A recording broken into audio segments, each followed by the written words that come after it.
Hello, I am Reverend Irene Smith, and I'd like to welcome you to Generationally Speaking.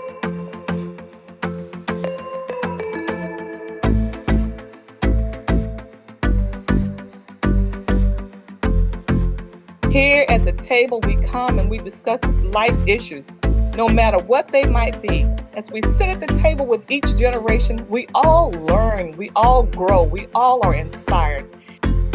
Yeah, yeah. Yeah, yeah. Generationally Speaking.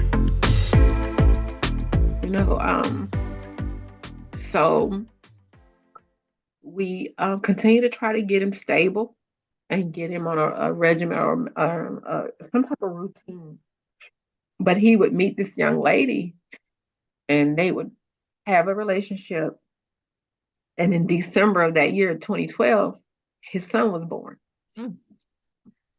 And that was hard because now he's looking at himself and he's saying, Mommy, I'm not ready for this. Is he going to be like me? So he has fears, but he holds this baby in his hands and he says, for the first time, God has given me something that's perfect. Mm. So outside of his own, he was like this perfect person, little person here. And we would just, the baby went through the battle too, because now he's struggling. He wants to be this perfect dad, but he's also being faced with peer pressure. Your friends, they're saying these, we say things and we don't always realize the impact, right? Oh, dog, you're just crazy. Oh, you're acting like you bipolar. And so it would make him say, I don't want these medications no more. Mm-hmm. So now we start getting to issues with the law. Yeah. Words have weight. Mm-hmm. How your friends see you. And for me, I'm thinking I didn't realize just how much peer pressure played on him because peer pressure didn't play that impact on me. I was so busy trying to survive as a young mother that I didn't, and proving to myself I had to survive. I wasn't as impacted by what other people thought of me as he was. Mm-hmm. And that was important to him, not just what they thought of him, but what my mom thinks of me. Mm-hmm. How does my mom see me? But we would go in and out of the hospital. Every birthday year, he was typically in somebody's mental health hospital. He would check himself in. Mm-hmm. When he felt it, he would check himself in.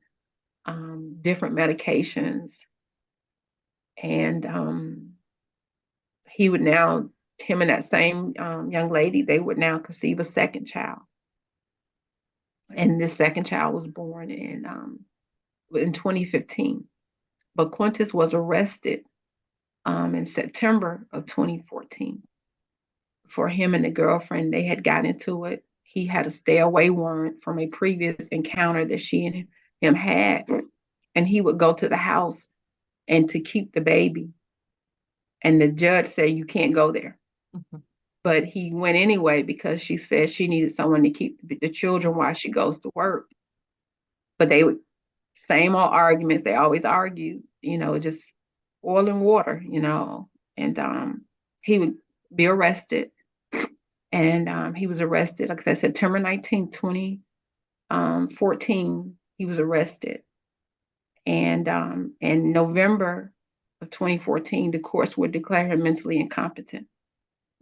So he had to go to a local mental health facility where he would stay there from March until September of 2015. And at this time, they would release him to me.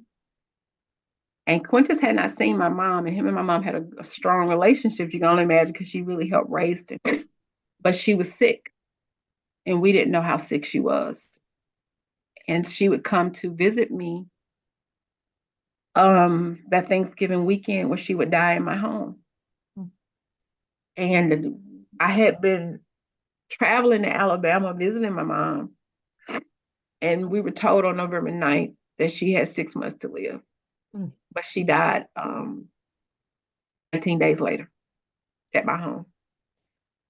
And that was hard for Quintus. And so now what we thought we had a little bit of stabilization with his mental, we really didn't. So I think we all battled now. We were all battling. How do we stay afloat when the ground has just been, torn apart? And so we struggle. But Quintus now he wants to live alone. He doesn't want to be here with me. He says, "Mommy, I'm 26 years old. I want my own place." And in my heart, I'm like, I lost my mom. I had fear. I was really afraid. Right. But he wanted to go. So he would move to DeKalb County, which is about 25 minutes away from me, where he would 8 months later he would be killed. So tell us about that day. I received a call on August 2nd of 2017 from the property manager for where Quintus lived.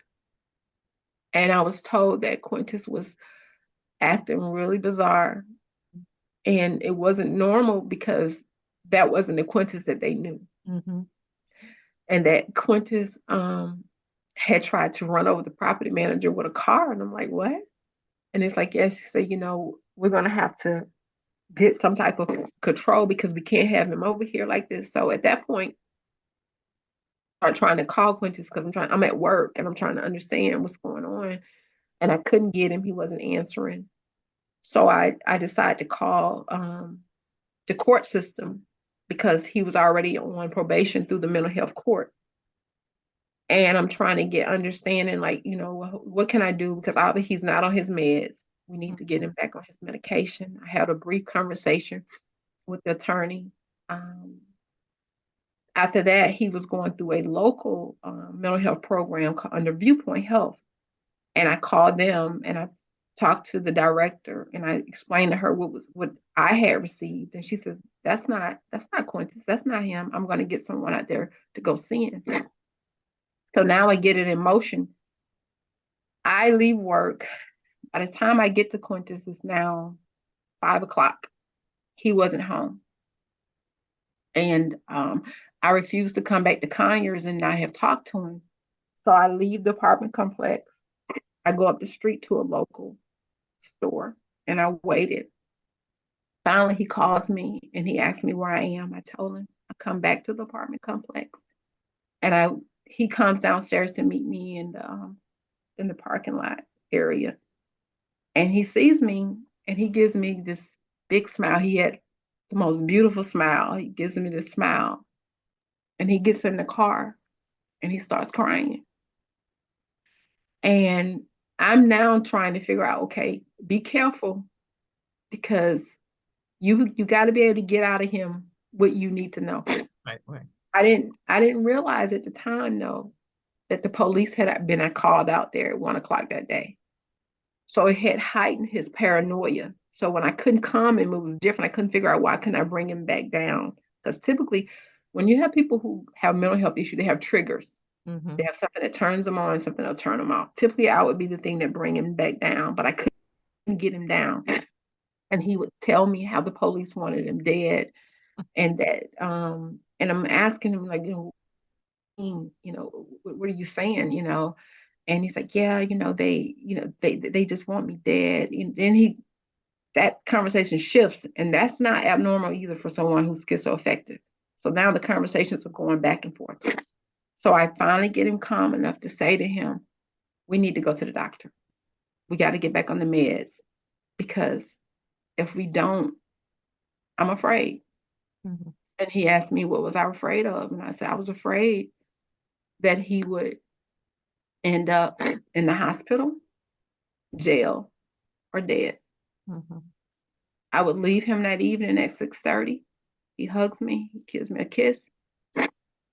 And the next morning at 6:42 a.m., I wake up to the news saying that a young man had been in a shootout with local police and had been taken to a hospital.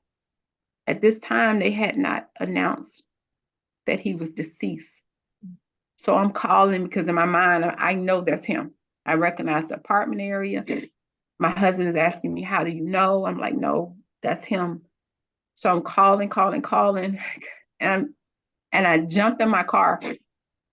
My husband's like, where are you going? I don't know. But before I could get a mile up the street, my first cousin calls me. And she tells me that she got a call from Sean's neighbor and said that he had been killed last night. And I make a U-turn in the road, and I'm still fighting to believe that, because in my mind, out of everything that has happened, the God I serve, he wouldn't do that to me. But I make it back to my house, and my husband is in the driveway in the second car, and he's crying because now they've announced that the person is deceased. But he didn't want to say that to me. So he just says, where you want to go? And my daughter had called and want to know, Mommy, where you going? Where you want to go? And I'm saying to her, I don't know, I want to go. I'm going to the hospital. I'm going to his apartment. I don't know where I want to go.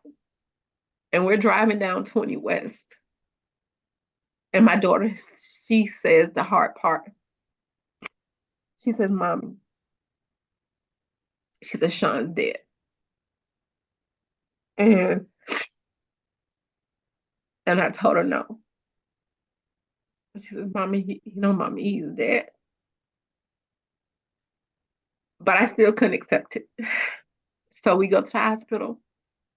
The cousin that called me, she meets me there, her and another friend. And we're waiting and we're waiting and we're waiting. It seems like the longest wait. And finally, a social worker comes out, pull me and my husband to the back. And they would give us a sheet of paper that says the body that we have had been taken to the DeKalb County Medical Examiner's office.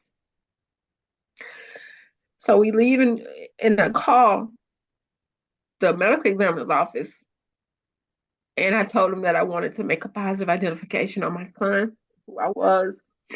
They asked me who was my son, what was his name, what was his date of birth. And when I told them, they said, we don't need a positive identification, we already have one. And I asked who identified him. They told me he was identified by the FBI through his medical records, military records. And so I asked, could I see him? And they told me no, that I needed to report to the DeKalb County Police Department. And so we did that, and we would get to DeKalb County, and DeKalb County would send us back to the Georgia Bureau of Investigations, where we would wait another hour. And finally, a security guard takes us into a conference room because we waited so long that he feels sorry for us, that he would go get the medical examiner for the GBI, and she would come back, take my name, and tell me that she would have someone call me. Because at this point, no one has given notification to the family that he's deceased. It's all on the media. We log on Facebook, and people are saying rest in peace. So you're still. But there's a reason. There's got to be a reason why they don't want you to see this body, because I don't understand that them knowing that you are a mother and that even though your child is deceased, you still want to be able to touch your child's body. So I'm just trying to figure that part out. It's been 6 years and I still haven't figured it out. I actually didn't see my son. He was pronounced dead, I would later learn, at 12:50 a.m., August 3rd. Although we didn't get notification from the GBI until 1:22 p.m., August 3rd. And I would see my son's body on August 6th. Once I had the funeral home from Alabama to come pick him up and bring him. That was the first time I had saw, so we went 3 days before we could even accept that as our reality. So then what do they say is the cause of death? He had been shot by police. Okay. The police had received a call at 11:15 of a man, a demented man. Actually, the first call, I'm sorry, was he was playing loud music. Quintus often played loud music to drown sounds because he heard voices, but the neighbors would report that. That would later escalate into an argument between him and the neighbors, which would bring a second call. And the second call said the demented man has a gun, and not only does he has a gun, he shot the gun. He's fired the weapon. My understanding is that the police would arrive on scene. She says that Quintus threatened her, and at that point, he went and barricaded himself into his car. And at that time, that was just one officer on scene, but 3 officers would later arrive on scene. And Quintus, while in the midst of this psychosis or this everything that was going on, neighbors would say that he's talking, and you really couldn't understand what he was saying. But it would later turn into a crime scene later because shots were fired. Over 57 shots by the police were fired. And that was what we read. Because even in all of that, Reverend Smith, it took 19 months before the district attorney would even call my family in and tell us what happened to him. We end up having to hire a lawyer to go in with us just to get a seat at the table. And we wasn't at the table to sue. We wasn't at the table. We just wanted to know what happened to him. We should not have had to read it. We should not have had to see it on the news. Why didn't someone give us the respect of calling us and saying, Miss Billups, this is what happened to your son. And the way that we learn about it'll never change, right? You don't get that moment back. The way that message came, you'll never get it back. And he, at that time, his sons were 4 and 2. And and you have to be able to articulate to them, what's happened to daddy. And my oldest grandson at the time, he says, Gigi, what happened to daddy? And I'm trying to put it in terms that a 4-year-old can understand it. And I said to him, do you remember the day that daddy, I said, wasn't feeling well?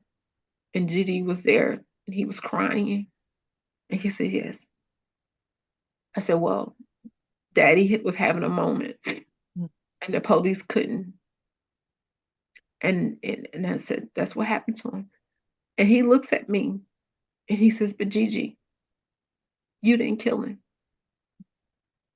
So he couldn't understand the difference in my comforting and the difference in the result that would later, come to them. The impact that this had to have on your life with everything else that you've been through, and then this, your oldest child, you, and with all this emotion and with all this grief, and you're sitting in it, and you have to ask yourself, how do I go forward? Or do I just sit here and drown in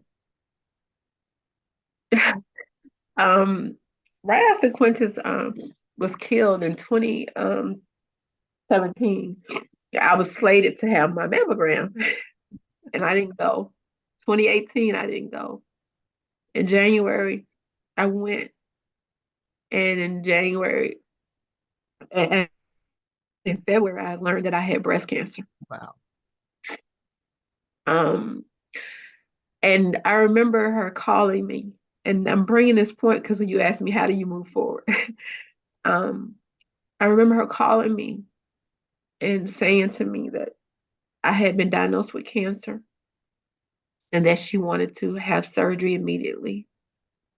And I said to her, I was busy. and I and I couldn't. And the day she called, I was in my basement, and I text my husband, and I told him that, hey, she said I got cancer. And he ran downstairs, and he was like, why would you text me that? Because I was so detached Mhm. from everything. And now I'm going into, from the time of Quentin's death, um, I'm a little bit over a year, but I still was there. I never left that place. I saw myself constantly in grave clothes because I couldn't get the closure that I was trying to get. I was hurting from how I received the news. I was blaming myself for what I didn't do, what I couldn't do. And life didn't have meaning. And so I had to really ask myself, God, why me? And when I sat and I had this conversation with him, and he started to recount moments in my life. And those moments were like, you were built for this. Mm. We started this a long time ago Mm. because there were some things that should have broke you. And you're here. So everything that you need to get past this, you've already been equipped with. Mm. So why not you? Why not you? So I had to remove my carnal self and tap into the spiritual side, because you can't walk through this world on the carnal and think that you'll never understand it. Mhm. But when you start to say, okay, God, give me what you got, you've thrown everything at me, but I'm still here. And I'm not here by me, I'm here by your grace. And so it started making me look, because actually, Reverend Smith, faith came about when Quintus was 14 years old. It was just in the seeding. This is the manifestation. God later, he had put that on my heart when Quintus was 14 years old, because of all the things we were going through, and in the neighborhood we were living in. There was a lot of high school dropout, teenage pregnancy, gangs. And finding answers for me was like, how do you create a safe haven for our youth? It was just about the youth. Mhm. The mental health piece never even dawned on me, even though a lot of times, people who are going through the teenage pregnancies, who are going through the gangs, there's some type of related trauma, emotional, mental thing that's seated. God would later let me see that you can't fix these things until we start tapping in on that. You got to get to the emotional, the spiritual, all those things tie the mental, they tie together, to make us whole. So now we start pressing forward in this moment where we got to bring faith to life. Mm. How do we bring faith to life? So in the latter year of 2021, I wrote a letter to God. And that letter would later twist around and say, no, this is dear Gebray. Dear Gebray, you talk about pain, you talk about peace, you talk about joy, you talk about healing. How do you move this forward? And it's by bringing faith alive, by breathing into it. It becomes the rebirth. Quintus now becomes the rebirth. Faith is the rebirth. It is basically, you take that wind and that air and that pain, and you're gonna pour it into something to breathe power, to where you're gonna touch people. I said, Quintus used to tell me all the time, he's like, Mommy, I'm gonna be famous. I'm gonna be famous, Mom. And I didn't understand that. And I look back now and I laugh at conversations and say, God, you got a sense of humor. Great thing. He said, Mommy, great things are going to come forward in my name. Watch it. I'm telling you. And so when I think about faith, I think about Quintus's faith. I think about his love for God, his love for people. My son didn't meet people that he saw bad things in. He would say, Mama, when you look at people, you see them. He said, when I look at them, I see what they had the ability to become. Mhm. Mhm. So he had a deeper eye. He had that third eye that I didn't have that, and so faith to me embodies so many different things because I feel like the organization is going to, it's taking us some time. It's going to take some time. We launched last year, um, in March 27th, we launched our website to let people know that we were out there. And now we're in the phase of trying to identify local partners, community-based services who could actually help us to fulfill our mission. So And let's go back to your organization, this nonprofit that you started. Tell us a little bit about, your mission and who is it that you are targeting, your targeted audience, what age group, or is there age group? Tell us a little bit about that. okay, our mission is to really be able to provide advocacy, support, and literacy to those who are living or caring for someone with a mental health or behavioral health condition. Oftentimes, people don't recognize, number one, that they have a mental health condition.